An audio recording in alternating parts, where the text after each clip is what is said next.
DCU Batman confirmed? It could be. Thank God. It looks like the universe is from the Batman, Robert Pattinson's Batman, and James Gunn and Pete Safran's new Batman in the DCU. It looks like they are not merging if this new information is true. Also, allegedly, there's a very brand new official trailer for Superman coming out. Even though we've already had one 220, that was allegedly a teaser. So this new trailer is actually going to show us so much context, even though the ending for the Superman movie is literally in the teaser trailer. So, yo, what is good, YouTube? Warstu here. If you are new around here, make sure to subscribe to never miss any of the Marvel, DC, Kaiju, Monsterverse, pop culture-based content that I try to deliver on a daily basis. If you could, subscribe to the channel, turn notification on, and let me know if this actor does become the new Batman. Are you happy with it? Doesn't seem like a bad choice to me. And also check us out on Instagram at Warstu to see the beautiful face behind the beautiful voice. And check us out on Twitter, WarstuG. Right, let's get into it. So as we know, Twitter, we have these detectives that go around and see what certain people are liking. James Gunn liked to post. I've not actually looked at this. I was sent this. James Gunn liked to post from someone called Jonathan Bailey back in early December. Now, he is pretty much a nobody actor, although he did star in the most recent Wicked movie, has done a bunch of voice acting work, and is going to be in the Jurassic World Rebirth movie. Actually comes out in July this summer. So when I say he's a nobody actor, also voice acted some voice acting work for Final Fantasy, for a bunch of the Final Fantasies, and a bunch of video games. So, yo, he's got my calling. When I say he's a nobody actor, I mean, he's not a huge name to the fact where it will cost, like, you know, $10 million to get him to be the next Batman. So when James Gunn likes a post, if we go by, you know, history in the past, James Gunn has liked posts previously, and then automatically that they somehow turn out to be, you know, get offered jobs. This happened with other roles in the DCU. I'm not saying he is going to be the DCU Batman. Personally, I think Mr. Jack Reacher, Alan Ritchson, would be the best Batman we have, although he would absolutely dwarf David Cornsweet. He really would. I get it. Alan Ritchson, Mr. Reacher's only 6'3", David 6'4", but Alan Ritchson is so freaking big, he could actually compete in bodybuilding. He is absolutely a unit. If he stood next to David, Superman would look like a child, even though he's got literally 0.01 height on him. He would still look like a child next to him. So I also think Alan Ritchson, he's Mr. Reacher. He hasn't done massive roles. You know, he was in Fast X. He was in the Hunger Games. I think he's too big of an actor. Exclusively, if you take out Ben Affleck and maybe not Gal Gadot. Zack Snyder basically hired at nobody actors, or actors that were very early on in their career. I think Alan Ritchson's done too much work to be, you know, in the DCU. I think he would ask for too much money. I think Jonathan Bailey would be a fine pick if this is the case. And again, it would mean the universes are not merging, and we would get to see Matt Reeves' trilogy. Fantastic news. Fantastic news. Your boy War Drizzy, your boy Warstu can be more positive. He can be more positive.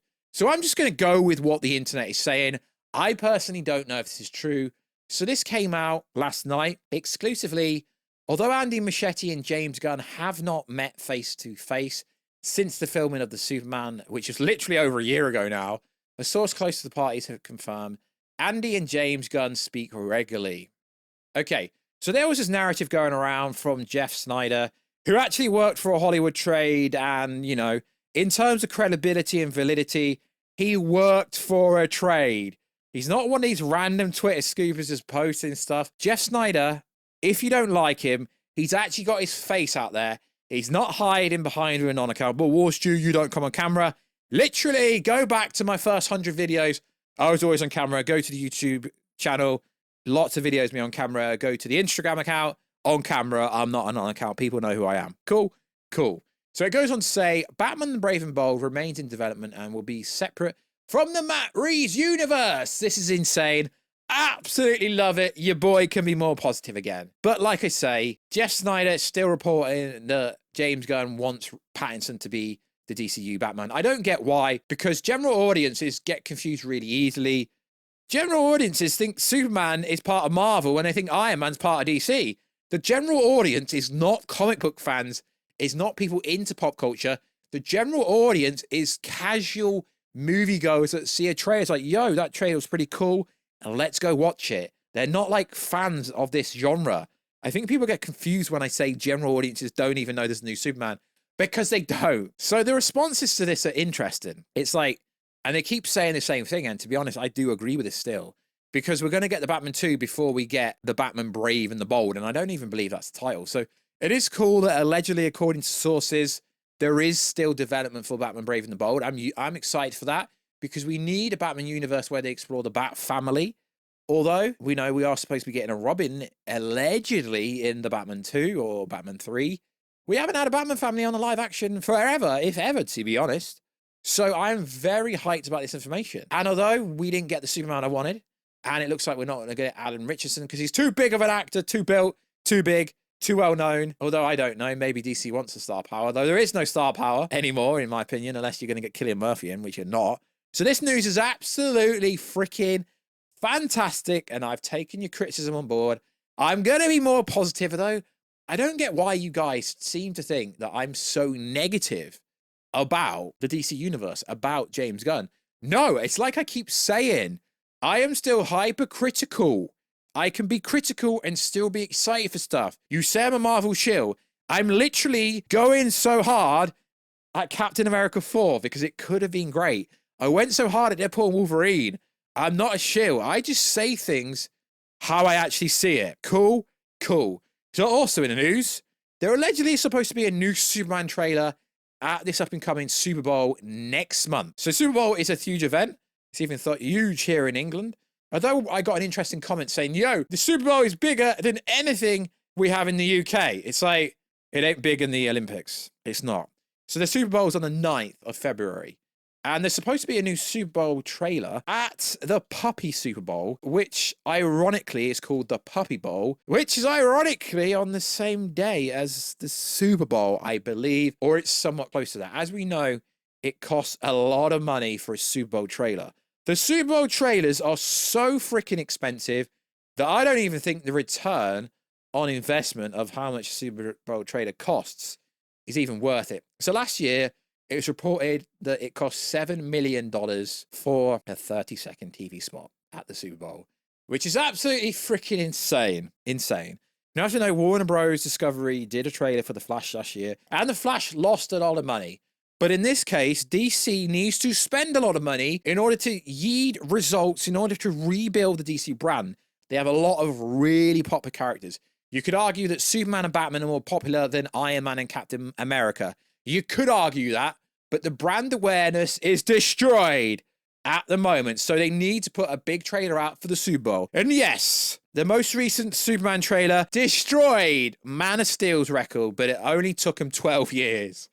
And also, yeah, I know what you're going to say, lads. You got to factor in the internet is way bigger than it was 10 years ago. Literally, you could not whap your smartphone out and watch a trailer instantly like you could 10 years ago. Mobile phones, the internet was very expensive 10 years ago. Now it's everywhere, free. So it is what it is. And also they did run massive trailers for that trailer. They also did massive brand partnerships with TikTokers, with Instagrammers. I know because I spoke to someone personally who literally got paid to promote that trailer. So don't tell me they didn't do paid promotions. They did. It's standard. I get it. Like I say, DC has to spend a lot of money. Sorry, Warner Bros. Discovery has to spend a lot of money via DC Studios in order to bring brand awareness because of what the old regime did. And it's not Zack Snyder's fault, because Zack Snyder's movies made money. When he left a long time ago, like Aquaman 2, Shazam 2, so on and so forth. Nothing like Birds of Prey, nothing to do with Zack. They lost a lot of money because the brand has been destroyed due to, Walter Hamada, Toby Emmerich, the old regime. So yeah, they need to spend a lot of money. I'm actually really looking forward to the Superman movie. I'm actually freaking hyped for it. I'm actually freaking positive for it now. Now that potentially we're getting a new DC Batman and we're not using Pattinson, I'm going to be so freaking positive. No, this is not the same thing as me as switching up like people have switched up. I'm not switching up. I'm just thinking, yo, they're actually trying. So let's not be as negative as I have been previously. So let's hope that, either Jonathan Bailey or, Jenkins Atkinson, if that's how you say his name, or Alan Ritchson, if I can be that lucky as a new DC Batman. That would be freaking insane because, we're supposed to be getting a insane storyline with Mr. Freeze, with the Court Owls in the Batman 2, allegedly. And then whatever this Batman wants to do. Allegedly, this Batman in the DCU already knows Superman's already been around for 10 years. So maybe he's going to have to be late 30s, early 40s. I don't know. But it is cool. And your boy's going to be more positive when it comes to DC content going forward. Or at least I'm going to try my very best. So like always, guys, check us out on Instagram at Warstu to see Blueface Man B Voice. Check us out on Twitter, Warstu G. And I will catch you in another video, guys, very soon. Catch ya later.